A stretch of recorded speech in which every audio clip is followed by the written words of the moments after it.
세계 2위 경제대국, 14억 인구를 가진 거대한 나라 중국. 그런데 정작 바로 옆 불과 몇백 킬로미터 떨어진 한국과의 전쟁은 끝내 실행하지 못합니다. 왜일까요? 한반도는 동북아의 중심이자 세계 전략의 교차점입니다. 이곳에서 벌어진 한 차례의 전쟁은 단순한 국지전이 아니라 미국과 중국, 일본, 러시아, 그리고 유럽까지 흔드는 글로벌 충돌로 번질 수 있습니다. 중국은 그 결과를 누구보다 잘 알고 있습니다. 지금부터 중국이 한국과 전쟁을 결코 벌이지 못하는 5가지 구조적 이유를 깊이 분석해 보겠습니다. 첫 번째, 미국과의 동맹.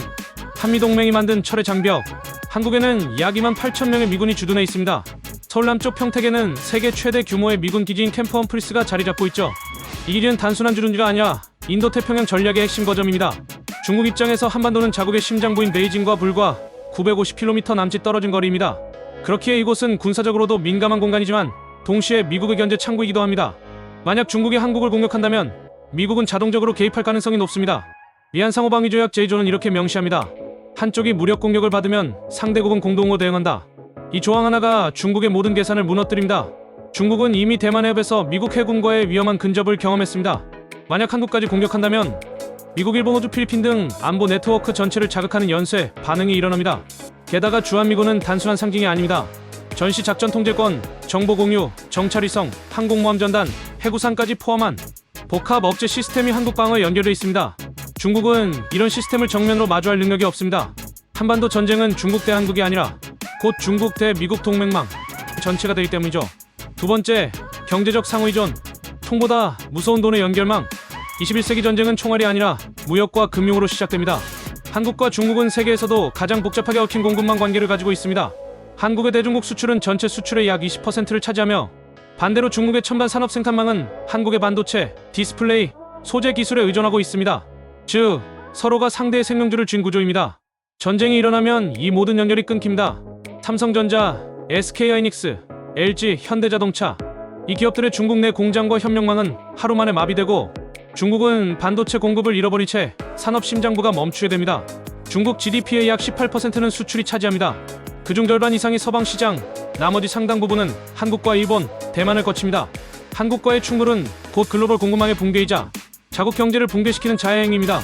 게다가 중국 내부 경제는 이미 부동산 버블과 지방 부채로 위태롭습니다. 외국 자본이 빠져나가면 위안화 가치가 급락하고 실업률은 폭등할 겁니다. 전쟁은 군사적 승리를 얻기 전에 경제적 파산을 먼저 불러옵니다. 중국은 이미 러시아의 사례를 보고 배웠습니다. 러시아는 우크라이나 침공 이후 GDP가 10% 가까이 급감했고 수백 개의 글로벌 기업이 떠났습니다. 중국은 그보다 훨씬 더 국제 경제에 의존한 구조이기에 한국과의 전쟁은 곧 자국 경제 시스템의 붕괴를 의미합니다. 세 번째, 지리적 난제와 한국의 기술 전력. 전쟁에서 지형은 곧 운명입니다. 한반도는 좁고 산악이 많으며 기후 변화가 심합니다. 이곳에서 병력 100만 명을 투입하는 것은 병참의 악몽입니다. 중국 육군은 규모는 방대하지만 대부분 내륙 방어와 통제용으로 훈련되어 있습니다. 반면 한국군은 기동전, 정밀타격, 전자전 중심으로 구조가 바뀌었습니다. K-흑표 전차는 자동 조준과 네트워크 연결로 적 전차를 1.5km 거리에서 선제 타격할 수 있습니다. K9 자주포는 사거리 70km를 넘어서며 한국형 미사일 현무이는 북중 국경까지 도달할 수 있습니다. 공군력도 마찬가지입니다. 한국의 KF-21은 스텔스 성능과 초음속 전투 능력을 갖춘 차세대 전투기로 이미 동남아 여러 국가가 수입을 검토 중입니다. 여기에 F-35 스텔스 전투기 40대 이상이 운용 중이죠. 중국이 육해공 병력을 한반도로 투입하려면 동북 삼성해사부터 수천 킬로미터의 보급로를 유지해야 합니다. 그 보급선을 한국군의 드론, 미사일, 전자전기가 공격할 가능성은 100%입니다. 결국 중국은 병력을 대규모로 투입할수록 공중우세를 확보할 수도 없습니다. 한반도는 중국에게 들어갈 수도 나올 수도 없는 전쟁터입니다. 네 번째, 국제 여론과 외교력 제재. 이미지의 전쟁. 전쟁은 총성보다 먼저 이미지로 패배합니다.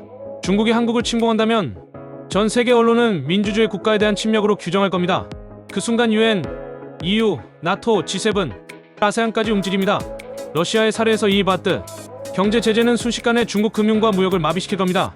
미국은 동맹국들에게 대중국 수출 제한을 요구할 것이고 유럽은 기술 제재로 응수하며 국제은행 결제망인 SWIFT에서 중국 주요 은행들이 차단될 가능성도 있습니다. 중국은 하드파워는 강하지만 소프트파워는 약합니다. 그나마 남은 외교적 신뢰마저 사라지면 고립된 제국이 됩니다. 게다가 한국은 UN 창설 멤버이자 국제 규범을 중시하는 자유민주주의 국가입니다. 중국의 공격은 곧 국제 질서에 대한 정면 도전으로 간주합니다. 외교는 총보다 오래갑니다. 중국은 총을 쏘기 전에 이미 외교로 패배할 것입니다. 다섯 번째, 내부 리스크. 전쟁보다 무서운 민심. 겉으로는 강대국처럼 보이지만 중국 내부는 이미 불안한 거인의 그림자를 드리우고 있습니다. 청년 실업률은 21%, 부동산 가격은 폭락하고 부채는 GDP의 300%에 달합니다. 시진핑 정부는 통제와 검열로 이를 가리고 있지만 민심의 피로는 누적되고 있습니다. 이런 상황에서 전쟁을 벌이면 어떤 일이 생길까요? 수백만 명의 청년이 징집되고 경제는 더 침체하며 국제 투자금은 빠져나갑니다. 전쟁은 내부 분란을 잠시 덮을 수는 있지만 결국 폭발시키는 총매제가 됩니다. 게다가 중국은 광대한 영토 속에 50여 개의 소수민족 자치구가 존재합니다. 전쟁이 길어지면 그 불안정 지역에서 독립 움직임이 생길 가능성도 있습니다. 한반도 전쟁은 단순한 외부 분쟁이 아니라 중국 내부 균열을 확산시키는 체제 위험 요인이 됩니다. 시진핑 정부는 그 사실을 누구보다 잘 알고 있죠. 그래서 전쟁은 선택지가 아니라 금지어입니다. 이 5가지 이유는 결국 하나의 결론으로 귀결됩니다. 중국이 한국과 전쟁을 벌일 수 없는 이유는 이길 수 없기 때문입니다. 군사적, 경제적, 외교적, 내부적 측면 모두에서 전쟁의 대가가 감당할 수 없을 만큼 크기 때문이죠. 한반도는 단지 작은 나라의 땅이 아닙니다. 세계 질서의 교차로이며 전쟁을 시작하는 자가 곧 패자가 되는 공간입니다. 중국은 알고 있습니다. 한국과의 전쟁은 총을 드는 순간 스스로의 기반을 무너뜨리는 행위라는 것을.